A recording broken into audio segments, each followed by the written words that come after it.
Alors, commençons par quelque chose de très populaire dans Power BI et qui ne vous sera pas totalement inconnu, puisque vous allez le voir, c'est quelque chose qui est très utilisé dans Power BI, mais qui l'est aussi dans Excel. Alors, dans un premier temps, je vais commencer par enlever mon fond d'écran, parce que je n'ai pas besoin et ça va être plus lisible comme ça. Je vais revenir ici dans mon première icône où j'ai accès à toutes mes visualisations, et on va commencer par comparer ici la table avec la matrice. Alors, vu comme ça, on pourrait croire qu'on aura exactement le même résultat, que ce soit avec une table ou avec une matrice, mais on va voir que non. Donc ici, on a bien une table. On a construit une table tout à l'heure. Et donc là, on va essayer de voir ensemble quelle est ou quelles sont les différences entre ces deux visualisations. Donc, il faut savoir que la table est une visualisation à une dimension. C'est en quelque sorte une forme de structure plate. Parce que, en effet, donc comme on va le voir, si j'ajoute d'autres dimensions, on ne peut pas le faire. Ça va venir s'empiler avec l'ajout de différentes colonnes, et donc ce qui correspond à l'ajout de valeurs et non de dimensions directement dans la table.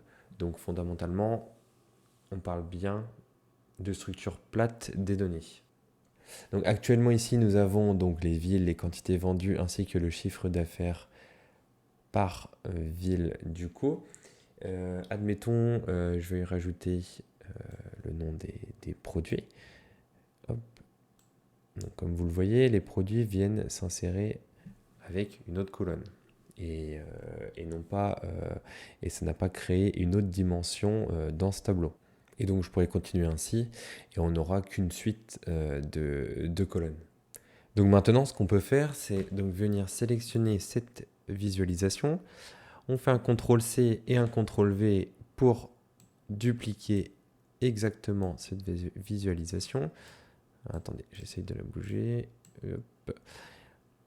Et on va venir la poser à droite, admettons, histoire qu'on puisse la comparer avec la table. Et on va venir ici, dans les visualisations, sélectionner la matrice. Voilà. Donc comme ça nous a évité de reproduire de A à Z en remettant les données dans les lignes, dans les colonnes, dans les valeurs. Donc c'est plus simple avec un copier-coller pour qu'on puisse voir directement les différences entre les deux. Donc comme vous pouvez le voir dans un premier temps, en fait, la matrice dans Power BI n'est rien d'autre qu'un TCD dans Excel. C'est pour ça que je vous disais que ça n'allait pas être inconnu pour vous. Néanmoins, il faut noter du coup que donc, je vais venir ici sélectionner ma matrice et je vais me rendre ici sous les icônes de visualisation. Et ce qu'on peut constater, c'est qu'ici, on n'a plus seulement une catégorie qui était pour la table valeur. Donc on mettait tout ici dans valeur. Mais pour la matrice, on a bien ici les lignes, les colonnes et les valeurs. Et voilà, c'est pour ça qu'on parle d'un tableau ici à deux dimensions, et donc c'est en quelque sorte un TCD. Donc ici, le nom matrice, on peut vraiment le remplacer par TCD, si c'est plus parlant pour vous en tout cas. Et donc, tout comme le tableau croisé dynamique dans Excel, ici, ça devient beaucoup plus facile de représenter des données sur plusieurs dimensions, puisque vous avez la possibilité d'ajouter vraiment des lignes, des colonnes, des valeurs, contrairement à la table simple. Donc ce qui est intéressant avec la matrice, c'est qu'on peut rentrer en profondeur dans l'information. Donc on va prendre un exemple, par exemple, on va venir sélectionner ici les départements et on va venir les glisser au-dessus des villes. Et comme vous pouvez le voir ici, dans mon tableau, j'ai accès maintenant à un plus qui est donc la ville, et ce qui nous indique qu'on a accès à une information supplémentaire, donc avec l'ajout de cette information dans ligne, ici donc les départements et les villes en dessous. Donc encore une fois, ça fonctionne de manière très similaire à un tableau croisé dynamique sur Excel, donc c'est pour ça que vous n'allez pas être perdu pour cette première visualisation. On a aussi accès, grâce à la matrice, à deux petites icônes supplémentaires ici. donc qui nous indique monter dans la hiérarchie ou cliquer pour activer, explorer au niveau du détail. Alors, à quoi ça correspond? Donc, dans un premier temps, je vais venir désélectionner tout ça. Donc, je vais recliquer sur mon premier tableau, je vais recliquer ailleurs, voilà. Donc, ça a désélectionné.